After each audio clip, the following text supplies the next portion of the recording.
Say yes to new beginnings. Yes. Say yes to new standards of excellence. Yes. Say yes to engaging reportage with a difference. Yes. Introducing Yes International Magazine.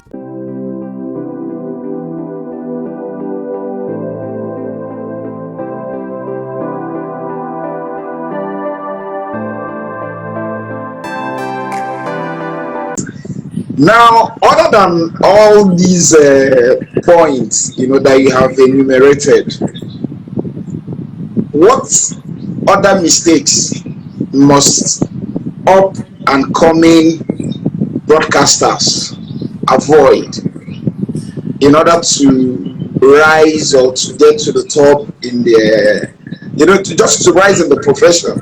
What are the other things that must stay away from? Well, I think they must stay away from don't be swayed by the glamour. The glamour, it gets into the head, and it's one thing that can actually take you off and take you away, far, far away. So, if till date, all our very big senior colleagues, they still read, they still study. There's journalism is one of the professions that you study until your dying day, until you're dead. You keep studying. Even for us who are in broadcasting today, we have the book they call Pronouncing Dictionary. You will not believe it. The same Oyibo people. Today they will tell you it's inevitable. Tomorrow they will tell you it's inevitable. That is stress has shifted. So you keep studying. So you keep learning. There was a time. You know that tiny pin that you put on the turntable. They call it stylus. Yeah. Back in the day, they now said no, stylo in plural is styli.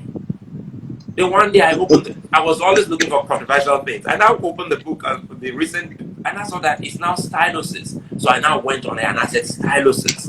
I now went on there and didn't say stadia, and I said stadiums. My God, at that time I was still on radio. I said, what? Stadium is stadia. I said, no, sir, old use. It has changed. So of course, he took the book, he checked, said, oh, I didn't know that. So for the new people, you keep studying, and whatever anyone tells you, go back, open the book, study, read wide, know little of everything. Little of everything. You must be knowledgeable. If you don't know little of everything, you will go. And your communication skill must be there, and you should speak naturally. What disturbed what caused some kind of chaos in the profession was, you remember then, Lagos has always been the mecca of journalism. I remember there when some of the stations started having their branches in Abuja. I recall some of our people left Lagos and they went. Abuja had not even opened like this. I said, "Una go come back," and truly they all came back. So it all depends on what you want. For some station owners, they were looking for people who can, how they say it on the street, who sabi phone, who can aid someone. Yes. And they got that to the extent that they got to a point where we saw people who graduated from Malaysia,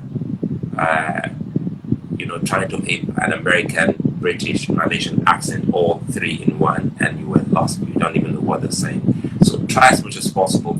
If you want to speak the British English, you want to speak the American English, for just the way writing is. If you want to follow the American spelling, you want to spell program without an MME and end with just an M, follow it all through. If you want to follow the British pronunciation and the British spelling, follow it all through. So it is with our spoken communication. So and learning never ends. What I was doing and what my colleagues were doing at that point in time, I remember then, is every holiday we went, we'll look for short courses, enjoy 1 or 2 weeks, go for 3 or 4 day short courses, go in somewhere, come out refreshed, and come back and don't look like a mumu. Because otherwise, sometimes you work with a stage. You'll be overtaken by events. You'll be overtaken by events. You set it up. Interesting. So what do you like most about being a broadcaster? I'll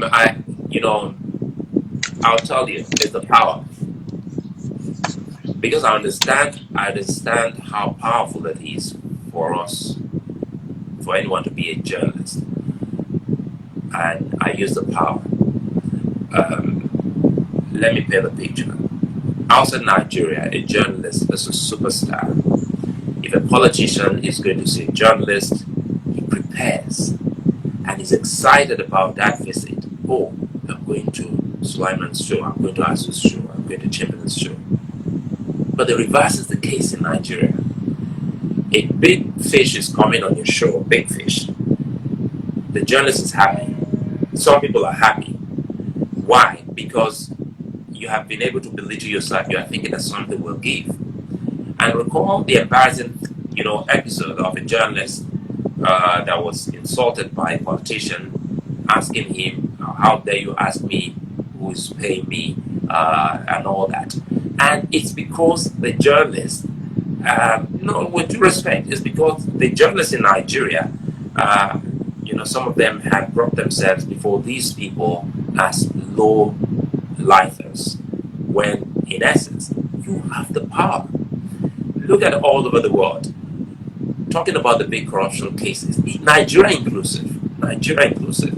It's journalists like you and I that have stayed on issues like that to the extent that we have been able to get some form of development, some form of closure, some form of justice, some form of knowledge, some form of understanding. But today we have people just the same way we've seen people trying to go into a police force. Now I never get work, make I join police. And you think that the moment you join the police is to carry gun and stand on the road and start asking people for money. So it is with some people thinking that is talk about brown envelope. And I told someone, I said, look, this talk of brown envelope is not as if it doesn't exist in other parts of the world. There are some events you go to, things are given, but not for events that will alter some things. So when you come and you say you're looking for brown envelope and you make it look like that's the whole essence of being in the profession, then you will not understand that you have the power. And try as much as possible to be a little bit understanding of the issues you're coming to discuss with anyone. It is only when you don't have that understanding, your guest can now turn the the tables around. Turn the table, yes. They turn the tables around. Yeah. And start asking you questions and you'll be answering. Before you know it, Instead of you being the one asking the questions. Interesting. So what don't you like about the profession? I mean, you've told us about what you like about the profession. What don't you like about the profession? It's tied to what I like about the profession. And I'm happy. I'm just one of the few lucky ones who's never worked in a place where salaries are owed, where salaries are not being paid. And I keep saying it. I said, look, I don't know how that they do it, if you owe me pay max 2 months, I know if you survive because I know they fee. I go work out. My guy, is that money? So that's what I don't like in the profession. And also, people should start to also realize that journalism, like some other professions, you can't own a journalist. You can't own one establishment. One individual cannot own the journalist. The journalist is like an octopus. He has a lot. Azu is now doing electronic. You cannot say Azu cannot do radio tomorrow. You cannot say Azu cannot write editorial. Azu cannot write opinion. Outside the world, that is why you see people like Piers Morgan, even Amam, who at a point in time she was on ABC television, CNN television, TV. Nobody died. We must understand that, look, the more the merrier, and the more this journalist, can do, the better even for you. So if it's 2 kobo you're making from Yes, you're making 3 kobo from gatekeepers, you're making 4 kobo from another platform, and your salary is being delayed from Yes, but the person is not complaining because gatekeepers or platform A or B has paid. So all 3 cannot be owing the person at the same time. At the same time. So I am an advocate of, I used to say multiple streams of income, and I scratched multiple. Now I said streams of income. It may be as much as you can do, so long as you're not found wanting in delivering on the other side. Today we see people on television They write. Ruben Abati is one fantastic, person. He writes. He's still on television. He has his blog. I'm an example. You are an example. So people should open the space and let people, free people. It's really bad when people owe salaries. And again, some of these people who owe salaries will not also allow people to do some other things. They may not like it when we say it the way we're saying it, but hey, I tell you, Azu, a day will come if we don't say it. Some other people may say it, but if they don't say it, and we have the opportunity of saying it that we never did, I'll tell you, let me give you an instance. I do stuff for Classic FM on radio, and you will not believe it. Peter Obi's interview was, the snippet of the interview was aired on the news on Classic FM. And by the time they finished, they said there was a rider. If you want to watch, the full clip, go to the Classic FM YouTube channel. And if you want to listen on podcast, go to the Gatekeepers News podcast. I was in the house when I had goosebumps all over me. Number one, there was no arrangement. Yeah. What an honor. What an honor. It doesn't take anything from the management. I'm small. I'm a small fry. And this big station is saying that you can listen to the podcast of our material that he aired here on his small, things should change. And we should look up to people. We should be calling names. We should be, sometimes I read your memoir and I see that you call names of people you worked with from your NYC days, how you entered Lagos and you were doing, glowingly you mentioned these names because they didn't kill a dream in you. And that's just the truth. They didn't kill a dream in you. And that's what I always say. So today I'm mentioning names, how fantastic it was with us. And that's why I always talk to sometimes. So people, again, this is another one. Some people would want to make it look like as if there was a fight between me and my chairman at Channel. I said, no, if there was a fight, you wouldn't see me in some of these events. I don't go to places I'm not invited. So that is it. So always respect people that have given you their platforms to excel. Until recently, this is just until recently, Azu, I didn't know anything about Africa. Yeah, I didn't know that we had 54 African countries. I didn't know it was that number. I didn't know what was. Sometimes I hear Somalia. I don't even know that this is Horn of Africa until I joined New Central. So every aspect of your journalism journey will take you before someone or people or an established place that will now start to make you think that you need to learn more, you need to do more. So we need people to open their hearts, open their minds to learn more, to do more. More is always better. Great. Now I said I will ask you this question. Maybe towards the tail end of the question, but now that you have mentioned it, let me quickly, use the opportunity to ask the question. Yeah. Your exit from Channels Television was so sudden. What exactly happened? After 8 years, what exactly happened? I'm happy it happened when it happened. Perhaps if it happened now, I'm coasting close to my 50th, maybe I wouldn't have even moved. It happened when I still had the rebel trait in me, and nothing serious happened. Is if you're not, as I said, when I wasn't happy, and did I express my displeasure? Yes, I did.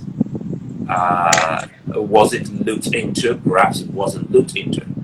And again, if I express myself at every given time, two key things I do is that I stay withdrawn or I stay silent. But the third, which is the last and the only good option for me, is if my silence seems to be eating me up or my being withdrawn seems not to be cool with some people or my environment. I love happiness, honestly. Yes, I love being happy. So I'll take a walk. So when I left at that point in time, there wasn't a fight as reported by Sahara reporters. And that's when I stopped loving Sahara reporters. And I said, wait a minute, how did they cook up this story? The only platform I spoke to at that point in time, I was already in London, was Premium Times.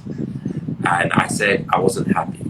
I said details of my unhappiness can't be shared, but I wasn't happy. But again, there's something that I'm happy happened, and I'll say this respectfully because till date, what I mean till date, the chairman and I are still very much in touch. You know, I could see surprise in faces of some of my colleagues the day I walked in, you know, in one of the events he invited me, and I tell him something like, I said, so in my head, I said, even now, so I believe in me, because we call him Bros. Yeah, we don't even call him the chairman. Amongst us, we call him Bros. So from my mind, I like it. So I think that me and Bros, small me, they fight. So it wasn't something messy, and I'm speaking. I'm not hiding any information from you. It wasn't anything messy. But again, as I said, why I'm saying that I'm happy it happened, it is because now I can speak the way I'm speaking. I can do more. You understand what I mean? I doubt if I would have been able to do more if I was still there. I have an online platform that is doing very well. I have a radio show that is doing very, very well. I'm on television, not a local television, an African television that broadcasts to 54 African countries and beyond. So if I had stayed back, perhaps I wouldn't have been able to. So if you say, what's your retirement plan? Perhaps, as you know, we have some more retirement plan somewhere. So retirement plan shouldn't be what comes from where you have been for many years. So 8 years is good enough time. Yes, almost a decade for you to have learned. And the good thing was that I wasn't learning under a rookie. I was learning under a hardcore professional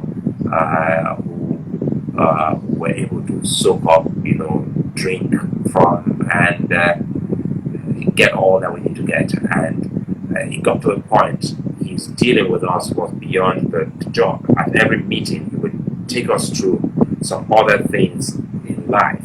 And that is why when sometimes I see people write some things, you know, sometimes something political, especially during politics, and I say, wait a minute, you people don't even know who you're dealing with.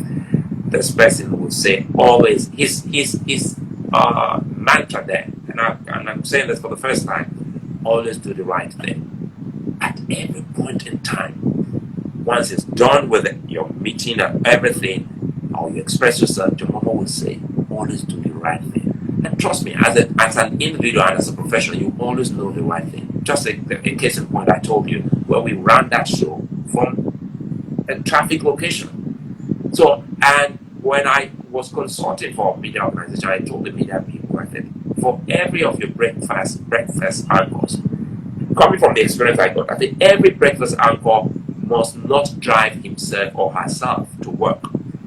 Put them in a vehicle, because if you're driving yourself and something as we experienced happened, what if the station didn't have, you know, a pool of drivers to deploy to say, oh, you go with Chamberlain, you go with Sulaiman, and they were on the phone talking to us, okay, where you park, okay, where you did, and they took our keys and they took our cars, and we continue our show. So if you're driving yourself, my brother, you would be able to do all this. All right.